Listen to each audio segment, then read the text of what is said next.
$1.90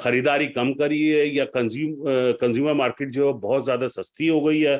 China نے اپنی export کو اتنا زیادہ بڑھایا کہ پوری دنیا میں کنزیومر مارکیٹ جو ہے وہ بہت زیادہ کریش ہو کے اور بہت زیادہ نیچے اس کی قیمتیں آ گئی تھی پچھلے دنوں میں. تو پاکستان میں جو مڈل کلاس ہے اس کا جو رجحان ہے وہ بڑا ہے.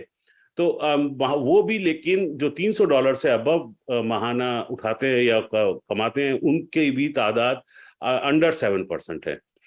اب یہ سمجھ میں ہمیں آ رہا ہے کہ اگر کٹوتی ہوتی ہے تو غریب آدمی سے آپ کیا کٹوتی کرو گے؟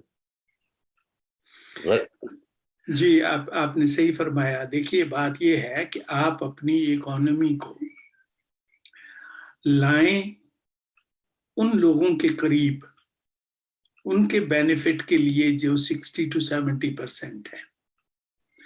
آپ کبھی پاکستان کے کسی سپر مارکیٹ میں چلے جائیے, جی ہاں, آپ دیکھیے کہ امپورٹڈ چیزیں جو ہیں وہ غریب آدمی کے لیے ہیں. بلیوں کتوں کے شیمپو نہلانے کے لیے ان کی فیڈ, پانی آپ نے امپورٹڈ رکھا ہوا ہے, دودھ آپ امپورٹ کرتے ہیں, بٹر آپ امپورٹ کرتے ہیں, بے شمار چیزیں, کھانے تک کے کنٹینرز اور یہ جو ہوتے ہیں کینز, جی ہاں, ان پہ آپ کا زر مبادلہ خرچ ہوتا ہے. ان کو آپ بالکل ٹوٹلی بین کر دیں گے. وہ جو آپ نے اوپر والی ایک لیئر بتائی, دیکھیے سب سے ڈینجرس کسی کنٹری کی بات ہوتی ہے کہ اس کی مڈل کلاس کم ہو جاتی ہے. بالکل صحیح کہا آپ نے. اور نیچے والی لائن اگر بڑھتی جائے گی, مڈل کلاس ٹوٹلی غائب ہو جائے گی, تو جو ڈفرنس ہوگا بٹوین دی, یہ بہت چھوٹا ایک طبقہ ہے, 6% بھی نہیں ہے میرا خیال, شاید اس سے بھی 1% بھی نہیں شاید, یہ جو اوپر کا ایک طبقہ جن کے پاس ہر چیز ہے, ہر لگژری ہے ان کے لیے, ہر قسم کی آسائش ہے ان کے لیے, یہ اور نیچے والے طبقے کے درمیان جب کوئی تعلق نہیں رہے گا, ایسا کوئی ریزمبلنس نہیں رہے گی ایسی. ایک واقعہ میں آپ کو سناتا ہوں, یہ ہماری پرانی مرض ہے. مجھ سے کسی نے پوچھا, یہ دور تھا جس وقت یہ بے نظیر کی میرے خیال آخری حکومت تھی اس وقت, اور ہمارے صدر تھے لغاری صاحب اس وقت. جی ہاں, اچھا, لغاری صاحب کو شوق تھا شکار پہ جانے کا, اور وہ شکار پہ جاتے تھے تو ان کے لیے کھانا اور پانی پریزیڈنسی سے بائی ہیلی کاپٹر بھجوایا جاتا تھا. سبحان اللہ, سبحان اللہ. مجھے کسی نے پوچھا, کسی فورن جرنلسٹ نے پوچھا کہ ڈیموکریسی کب آئے گی پاکستان میں. میں نے کہا جس دن ہمارا صدر یا وزیر یا وزیر اعظم اسی گلاس اسی گھڑے سے پانی پیئیں گے جس سے عام آدمی پیتا ہے, اس دن ملک میں ڈیموکریسی میں سمجھو گا ہے. یہی بات. یہ آپ نے جو کیا ہے نا, ان کے ہاسپٹلز الگ ہیں, بلکہ ہیں ہی نہیں ملک میں. ان کے بچوں کے لیے تعلیمی ادارے ملک میں نہیں ہیں, باہر ہیں. ان کے لباس ملک سے نہیں, باہر سے آتے ہیں. یہ آپ کب تک لوگوں کو دھوکہ دیں گے کہ یہ جمہوریت ہے؟ کب تک؟ ایک دن آپ کو ڈیسائیڈ کرنا پڑے گا. پھر لوگ صحیح کہتے ہیں کہ تمہارے کنٹریز کے انسٹیٹیوشنز اگر اتنے اچھے ہوتے تو لوگ علاج کے لیے باہر کیوں جاتے؟ جی ہاں, بالکل بدہ فرمایا. ہاں, تو ان کو جب آپ کریں گے بوسٹ, ان کی جب آپ بہتری کی طرف جائیں گے تو لوگ کہیں گے کہ ہاں, this is our country, this is where we belong to, اور ہمیں اس کے لیے کرنا چاہیے. جب لوگ یہ دیکھتے ہیں کہ جو ٹیکس نہیں دیتے, جو چور ہیں, جو بدماش ہیں, ڈاکو جی ہیں, ہاں, قاتل ہیں, ان کو تو اتنی بڑی بڑی مراحت مل رہی ہیں, حکومت ان کے خلاف کیا, حکومت انہیں کی ہے, جی ہاں, عدالتیں ان کو کچھ نہیں کہتی, پولیس صحیح بات ان کو ہے. کچھ نہیں کہتی, تو پھر مجھے کون سا انسینٹیو ہے؟ اس غریب آدمی کو آپ نے کیا انسینٹیو دیا ہے کہ وہ آپ کے لیے ملک کے لیے کام کرے یا اپنی فیملی کے لیے کرے؟ وہ کہے گا کہ ایک جوائن کر لو گینگ, آپ بھی ایک. جی ہاں, آپ نے بالکل زبردست بات کہی. گینگ کا لفظ, گینگ کا لفظ یہ ہے, یہ ایک ایلیٹ کلاس جو ہے یہ ایک انٹرنیشنل گینگ ہے. گینگ ہے بالکل. ہم نے ابھی بطور خاص مشاہدہ کرا کہ روس اور یوکرائن کی جنگ میں جو سب سے پہلے جو ایلیٹ کلاس تھی, جسے اولیگار, رشین اولیگار اور یوکرائن کے جو اولیگار تھے, وہ سب کے سب جو ہے نکل کے وہاں سے چلے گئے اور وہ انہوں نے اپنی سیف پلیسز یعنی کہ جرمنی، فرانس اور امریکہ میں اپنی جگہیں ڈھونڈ لی. خیر اور میں آپ کو یقین کے ساتھ کہہ سکتا ہوں ڈاکٹر صاحب کہ پاکستان میں جو آج کل شور مچ رہا ہے خانہ جنگی ہو جائے گی، خانہ جنگی ہو جائے گی، خانہ جنگی ہوگی تو غریب کا ہی گلا کاٹے گا. ایلیٹ کلاس اپنے اپنے چارٹر طیارے لے کے کب کی کہاں پہ اور اپنے اپنے جزائروں پہ بیٹھ کے جو ہے وہ خبریں سنا کرے گی. تو یہ بات تو کلیئر ہے کہ ہمارے پاس جن لوگوں کے وسائل نہیں ہیں پاکستان سے نکلنے کے، وہ جو ہے اس مصیبت کے ساتھ ان کو گزارا کرنا پڑے گا. بلکہ باقی جو لوگ جن کے وسائل ہیں یا تو انہوں نے اپنے وسائل پاکستان سے اب نکال لیے یا وہ تیاری کرے بیٹھے ہیں کہ جیسی جو ہے مصیبت کا وقت آئے گا ہم لوگ نکل جائیں گے یا چلے جائیں گے. نہ ان کو کہیں پہ ویزوں کا مسئلہ ہے، نہ ان کو کہیں پر اسٹے کا مسئلہ ہے. یہ ہر جگہ ہر ملک میں ان کو خوش آمدید کہا جائے گا کیونکہ یہ ارب پتی کھرب پتی ہیں اور یہ انٹرنیشنل ایلیٹ گینگ کے ممبرز ہیں. تو یہ ایک بات ہے، اس پہ کوئی دو رائے نہیں ہو سکتی.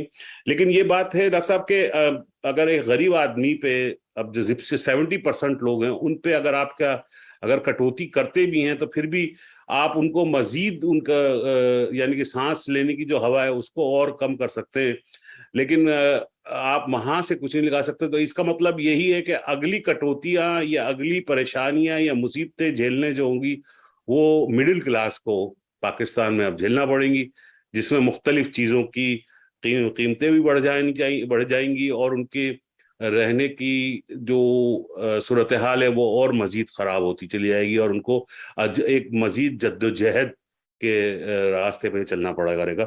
تو خیر اللہ تعالیٰ سے دعا ہے کہ مملکت خداداد پاکستان سلامت رہے اور ریاست پاکستان جو اس وقت مصیبتوں سے گزر رہی ہے وہ ان کے جو ارباب اختیار ہیں ان کو اللہ تعالیٰ عقل اور سمجھ عطا فرمائے کہ وہ ایک صحیح فیصلے کر سکیں اور پاکستان کا اللہ تعالیٰ حافظ و ناظر ہو. ڈاکٹر صاحب میں آپ سے گزارش کروں گا کہ آپ آخری کوئی پیغام اس سلسلے میں ہمارے عوام کو جو واقعی اس کا سب سے بڑا مظلوم طبقہ ہے کہ آپ سمجھ سکتے ہیں کہ جو مڈل کلاس ہے جو $300 میں اپنا مہینے کا گزارا کر رہی ہے، ان کو کیا مشورہ آپ دیں گے اس صورتحال میں؟ ان کو کیا آنے والی صورتحال میں ان کو کیا اپنا سیف جو سائڈ ہے وہ دیکھنا کس طرح سے ان کے لیے بہتر رہے گی؟ جی، غریب عوام تو میں اب سمجھتا ہوں کہ اس ملک کا اصل سرمایہ ہے. جی ہاں، کیونکہ وہی ہیں حقیقت میں جو اس ملک کو چلا رہے ہیں، خواہ وہ کسان ہے یا مزدور ہے. بالکل بجا فرمایا. اگر بیکار بھی ہے تو اس کی موجودگی اس بات کا ثبوت ہے کہ یہی ہیں صحیح پاکستانی. مڈل کلاس کو سوچنا ہوگا کیونکہ اکثر لیڈرشپ مڈل کلاس ہی پرووائڈ کرتی ہے کہ اب تک جن لوگوں کے پیچھے آپ نے سب کچھ اپنا قربان کیا، ان کو سپورٹ کیا، کیا وہ آپ کو منزل کی طرف لے گئے ہیں یا آپ کو بھٹکا رہے ہیں؟ بالکل بجا فرمایا. اور ایلیٹ کلاس کو میں صرف یہ بتاؤں گا کہ ابھی بھی باز آ جاؤ، ورنہ جب قومیں بپھرتی ہیں نا، جب یہ غصہ نفرت میں تبدیل ہوگا اور نفرت پھر وہ اس لیول کی ہوگی جس لیول پہ آپ ان کو اگنور کر رہے ہیں. تو اگر آپ نے ملک سے باہر جانا ہے تو بھی چلے جائیے، اس کو چھوڑ دیجئے، لوگ گورن کر لیں گے اس کو خود ہی. اگر رہنا ہے تو اس ملک کے باشندوں کی طرح رہو اور اس ملک کی فلاح و بہبود کے لیے کام کرو. یا چلیں، بہت شکریہ ڈاکٹر صاحب، آپ کی بڑی نوازش، اور ہم دعا گو ہیں. خاص طور پہ ہم اپنے ناظرین سے پھر سے گزارش کرتے ہیں کہ یہ ایک مختصر سا موضوع نہیں ہے، اس پہ بہت بڑی اور بہت لمبی بحث ہو سکتی ہے. اس کے بہت زیادہ شاخیں ہیں، ہم اس میں بہت زیادہ اکنامک کے لحاظ سے، سوشل اکنامک کے لحاظ سے، اور ہم سیاسی عدم استحکام اور سیاست کے ریاستی پہلوؤں کے مطابق بحث کر سکتے ہیں. لیکن وقت بہت چھوٹا ہے اور ہم کسی پہ کوئی قدغن بھی لگانا، الزام بھی نہیں لگانا چاہتے، بلکہ حقیقت کو مد نظر رکھتے ہوئے ایک بین الاقوامی حالات کے تحت ایک تجزیہ پیش کرتے ہیں، تاکہ وہ کسی کی دل آزاری کا سبب بھی نہ ہو، بلکہ ایک پرابلم کو، ایک مسئلے کو شفاف طریقے سے لوگوں کے سامنے رکھا جا سکے۔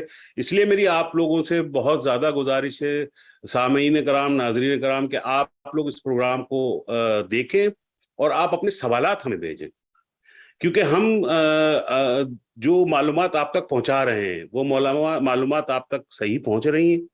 اس کا یہ فیڈ بیک ہمارے پاس بہت ضروری ہے اگلے پروگراموں کے لیے، اور اس میں کیا کمی یا بیشی ہے، یا ہم کس طرف جو ہے اپنی پروگرام کا جو فوکل پوائنٹس ہیں ان کو ہم کس طرح سے زیر بحث لائیں۔ اس سلسلے میں ہم آپ سے گزارش کرتے ہیں کہ آپ فیس بک پہ، یوٹیوب پہ ڈاکٹر صاحب کو ڈائریکٹ بھی، مجھے بھی ڈائریکٹ بھی کانٹیکٹ کریں اور اپنے قیمتی آراء سے بیان کریں۔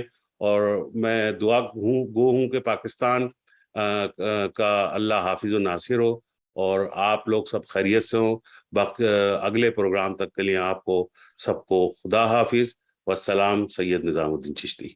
ہمارے پروگرام سوشل میڈیا پہ منقولات کے نام سے آپ دیکھ سکتے ہیں۔